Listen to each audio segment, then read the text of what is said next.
there was a big,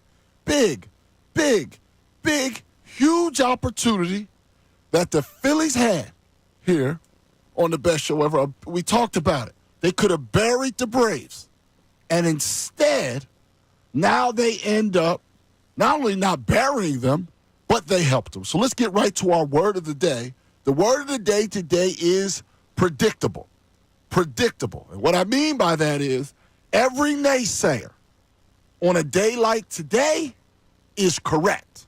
And I hate it, but every naysayer as of April 11th is correct. Because the naysayers didn't say that the Phillies were going to miss the postseason, because of course they're not going to miss the postseason.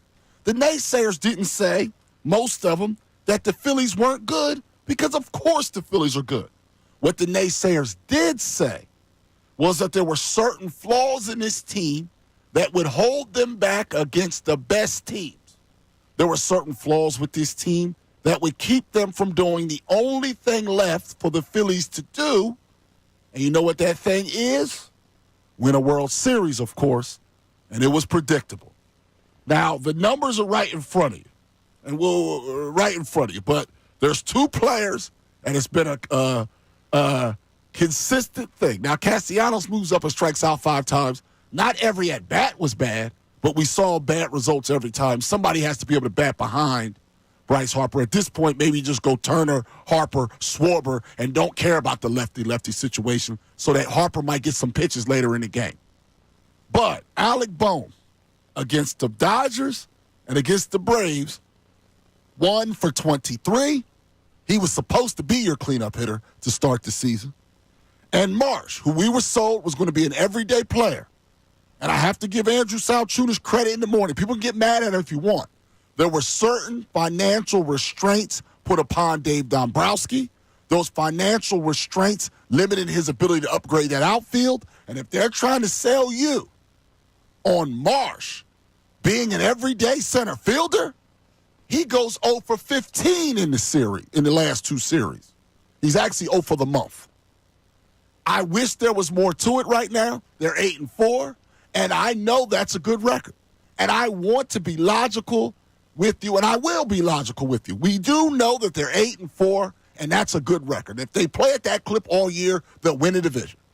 But we know with a lot of fans, and this is the problem when you blow opportunities like the way they did.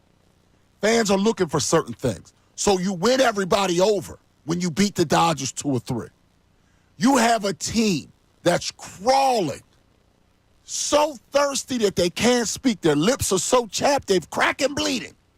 They're dying, their skin, they're sunburnt. They're as red as an apple as they go through the desert. And all the Phillies did was give them a water hose to get rehydrated. Give them some aloe for the sunburn. Give them an IV. That's what the Phillies just did. The Braves could be out of here. And they're not out of here because of the failures of the Phillies and the failures of the predictable things that the naysayers said about this team before the season started. The people that didn't believe in Bohm right now are correct. I'm not saying they're going to be correct all year, but right now, they're right. The people that said that Bohm's not good enough to play every day, right now, they're correct. They might be correct for a while. The people that question the bullpen, now, I don't think the bullpen lost the game. You can't leave 13 guys on base. You can't go 0 for 10 with runners in scoring position and then blame the bullpen. But hypothetically, they could have won 2-1. They didn't. The bottom line is, right now, they're correct, and it's been predictable. There has not been a single thing that happened so far in this young season that's been negative. That was something that came out of the blue. These are all the things that people were worried about for a long time. And unfortunately, it's bit them. So, Ricky Bo, obviously, you had to stay up late and do postgame after that long rain delay. I was up with you. I was up with you. I mean, I wasn't with you, but I was up. No, you were I'm watching and all that stuff. But what the heck, man? Why does it have to happen this way? So that people for now can I don't need to get invested in this team because at the end of the day, they're not good enough. It is very odd that the things that come to fruition are things you're thinking in the back of your head. Is Alec Boehm good enough? Is he going to be able to break out of a slump? Is he going to start banging his helmets and bats on the ground? Brandon Marsh. I mean, is this guy really a major league ball player that should be on this Philadelphia Phillies team? It's glaring. It is. It's very glaring. I think there were certain issues, and you're absolutely right about Salciunas. He was right. I mean, when you look back to the offseason, what was Dave Dombrowski really doing? I mean, even you look at Kepler, who was playing okay. Okay, I don't have a problem with the way he's playing. But it wasn't exactly a huge name to go and get. He had a rough year last year, and you wonder, he's basically, can this guy bounce back? It was the same move as they did with Austin Hayes last year. They did it again this year. So I think his hands were definitely tied a little bit. There's no doubt about that. But, I mean, you have to be able to step up. You look at Bryson Stott. You know what? He had that stigma on him. Is he going to be able to step up this year, or is he going to take 2 steps back? He has taken the 2 steps forward. Okay, he's playing good baseball, swinging the bat okay, blah, blah, blah. But you look at Brandon Marsh. How about this? You said he's 0 for in April. He's 0 for 17 in April. He has played in 11 games this year. 9 of those games he has gone hitless. That's not a joke. There's not a baseball player in Major League Baseball who is 0 for April, by the way, except for Brandon Marsh. And, I mean, you bring up the bullpen.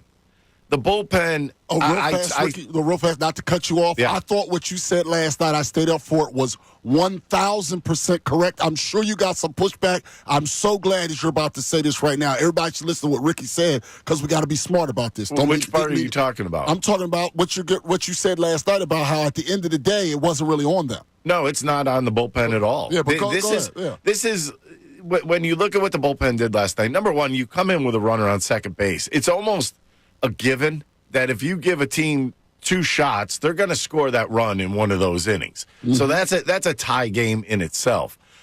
Joe Ross, by the way, last night was an emergency bullpenner. He wasn't even supposed to be pitching last night.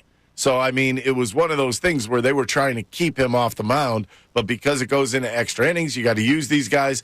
And you end up using him, and he gives up a gopher ball. Okay, I get it. You're absolutely right. That happens in baseball. That's the type of stuff that you look around baseball, you will see every single night. So I don't blame a bullpen in this situation. In this situation, I mean, you talk about a team, and you look at who were the culprits. Nick Castellanos last night was awful. That was back to. That was back to his days where we were like, what is this guy swinging at? What is he seeing? He was taking that slider that was starting outside the strike zone. He was swinging at it again. And I think he may have just gotten into that mode because twice he was up there when Bryce Harper was intentionally walked. And what do? You're like, all right, I'm going to make them pay. And the pitchers made good pitches on him, and he was swinging the pitches that were out of the zone. When you start to do that, you got to zone back in. He did not do that last night. He was up in at least 2 big situations where he could have broken the game open. Schwarber just misses a pitch in extra innings that could have been a grand slam that would have solidified the game. But, I mean, it's up and down the lineup. They get opportunities to score. They're not coming up with big hits right now. 0 for 10 in a ball game, to me, is unacceptable.